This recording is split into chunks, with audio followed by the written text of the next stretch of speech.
Welcome friends. Raja Rani இன்னைக்கு எபிசோட்ல வந்த சுவாரஸ்யமான சீன்ஸ் பத்தி பார்க்கலாம். ஆதி ஜெஸ்ஸி வீட்டுக்கு போறாரு. ஜெஸ்ஸி அப்பாட்ட எனக்கு கொஞ்சம் பணம் தேவைப்படுது அங்கிள் அப்படின்னு சொல்றாரு. எவ்வளவு பணம், எதுக்காக அப்படின்னு கேக்குறாரு ஜெஸ்ஸி அப்பா. பிசினஸ்ல இன்வெஸ்ட் பண்ணலான்னு இருக்கிறேன் அப்படின்னு சொல்றாரு ஆதி. 2 லட்சம் ரூபாய் தேவைப்படுது அங்கிள் அப்படின்னு சொல்றாரு. அவ்வளவு பணம்லாம் இப்ப கையில இல்ல மாப்ள அப்படின்னு சொல்லிடுறாரு அவரு. ஜெஸ்ஸி பேர்ல ஒரு 2 லட்சம் ரூபாய் போட்டு வச்சிருக்கிறோம், அதுல இருந்து வேணா எடுத்து கொடுக்கட்டுமா அப்படின்னு கேக்குறாரு ஜெஸ்ஸியோட அப்பா. ஓகே அங்கிள் அப்படின்னு சொல்லிடுறாரு ஆதி. ஆனா அது ஒரு ஜாயிண்ட் அக்கௌண்ட், ஜெஸ்ஸியுமே கையெழுத்து போட வேண்டியது இருக்கும் அப்படின்னு சொல்றாரு அவரு.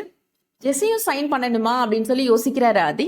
ஜெஸ்ஸிக்கு தெரிஞ்ச அந்த பிசினஸ்லாம் எதுக்கு என்ன ஏதுன்னு என்கிட்ட கேள்வி கேட்பா, பிசினஸ் சக்சஸ் ஆனதுக்கு அப்புறம் அவட்ட சொல்லலான்னு இருந்தேன் அப்படின்னு சொல்றாரு ஆதி. வேற எங்களுக்கு எந்த சோர்ஸும் இல்ல மாப்ள அப்படின்னு சொல்லிடுறாரு ஜெஸ்ஸியோட அப்பா. ஆதி இப்போ அங்க இருந்து போயிடுறாரு. ஜெஸ்ஸி அம்மா சொல்றாங்க, எதுக்காக அங்க மாப்பிள்ளைட்ட போய் சொன்னீங்க அப்படின்னு கேக்குறாங்க. மாப்பிள்ளை இங்க அடிக்கடி வந்து பணம் கேட்கிறாரு, அது ஜெஸ்ஸிக்கு தெரிஞ்சு பண்றாரா இல்லையான்னு அவருக்கு ஒரு டெஸ்ட் வச்சேன் அப்படின்னு சொல்றாரு. நியாயமான விஷயத்துக்காக தான் மாப்பிள்ளை பணம் கேட்டாரு அப்படின்னா ஜெஸ்ஸி நம்ம கிட்ட கேட்கட்டும் அப்படின்னு சொல்லிடுறாரு. தான் சரவணன் இப்போ ஸ்வீட் பண்றதுக்காக அந்த டின்ல இருக்கிற எண்ணெயை ஊத்துறாரு. இதை ஃபர்ஸ்ட் பாக்குறாரு. என்ன ஒரு மாதிரி ஸ்மெல் வருது சக்கரை அப்படின்னு சொல்லி கேட்கிறாரு. எனக்கு அப்படி எந்த வாசனையும் வரலனே, நீ வேலை பாருனே அப்படின்னு சொல்லிடுறான் சக்கரை. சரவணன் இப்போ அந்த எண்ணெயில ஸ்வீட் செய்ய ஆரம்பிக்கிறாரு. மறுபடியும் அதை எடுத்து ஸ்மெல் பண்ணி பாக்குறாரு. ஏதோ வித்தியாசமா கெட்டு போன மாதிரி வாடை வருதுடா அப்படின்னு சக்கரையை கூப்பிட்டு கேட்கிறாரு. ஆமாண்ணே, ஃபர்ஸ்ட் எனக்கு தெரியல, ஆனா இப்போ அந்த வாடை வருதுனே அப்படின்னு சொல்றாரு சக்கரை. சரவணன் அதனால அந்த எண்ணெயை எடுத்து வேற ஒரு பாத்திரத்துல மாத்தி வச்சிடுறாரு. அந்த டைம்ல கரெக்டா சரவணன் கடைக்கு ஃபுட் செக் பண்றதுக்காக அதிகாரிகள்லாம் வராங்க. உங்க கடையில கலப்பட எண்ணெயில ஸ்வீட் தயாரிக்கிறீங்கன்னு கம்ப்ளைண்ட் வந்திருக்கு அப்படின்னு சொல்லிட்டு செக் பண்றாங்க. சரவணன் வச்சிருந்த எண்ணெயுமே எடுத்து செக் பண்றாங்க. சரவணன் சொல்றாரு, இது தப்பான எண்ணெய் சார், அதனாலதான் அதை உபயோகப்படுத்தாம தனியா வச்சிருந்தேன் சார் அப்படின்னு சொல்றாரு. இதெல்லாம் நீங்க கோர்ட்ல வந்து பேசிக்கோங்க அப்படின்னு சொல்லிட்டு எங்களை வேலை பார்க்க விடுங்க அப்படின்னு சொல்லிட்டு அந்த அதிகாரி செக் பண்ணிட்டு இருக்காங்க. அந்த டைம்ல கரெக்டா போலீஸ் அங்க வந்துடுறாங்க.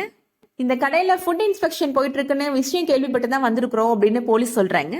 சரவணன் யூஸ் பண்ண அந்த எண்ணெயை செக் பண்ணி பார்த்துட்டு இதுல கலப்படம் இருக்கு சார் அப்படின்னு சொல்லிடுறாங்க. போலீஸ் இப்போ சரவணனை அரெஸ்ட் பண்ணி கூட்டிட்டு போயிடுறாங்க. சக்கரை அழுதுட்டே இப்போ சரவணன் வீட்டுக்கு ஓடி வரான். என்னாச்சு சக்கரை, எதுக்கு அழுற அப்படின்னு எல்லாருமே கேக்குறாங்க.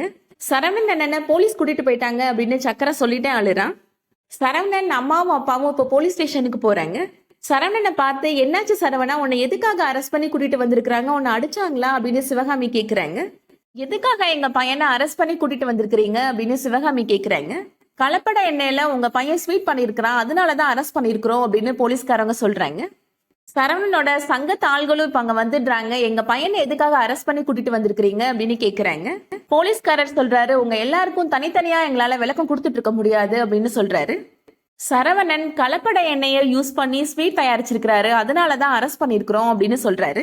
சரவணன் சொல்றாரு, அவங்க சொல்றது உண்மைதான், கலப்பட எண்ணெய் தான் அது அப்படின்னு சொல்றாரு. சரவணன் அப்பா சொல்றாரு, பயத்துல நீ எதுவும் தப்பு பண்ணிட்டேன்னு ஒத்துக்காதடா அப்படின்னு சொல்றாரு. இல்ல வேற யாரையாவது காப்பாத்தணுன்றதுக்காக பொய் சொல்றியா அப்படின்னு கேக்குறாரு.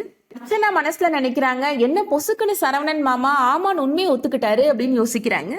ஏதாவது பிளான் இருக்குமோ, சந்தியா ஏதாவது திட்டம் போட்டு கொடுத்துருப்பாளோ அப்படின்னு அர்ச்சனா யோசிக்கிறாங்க.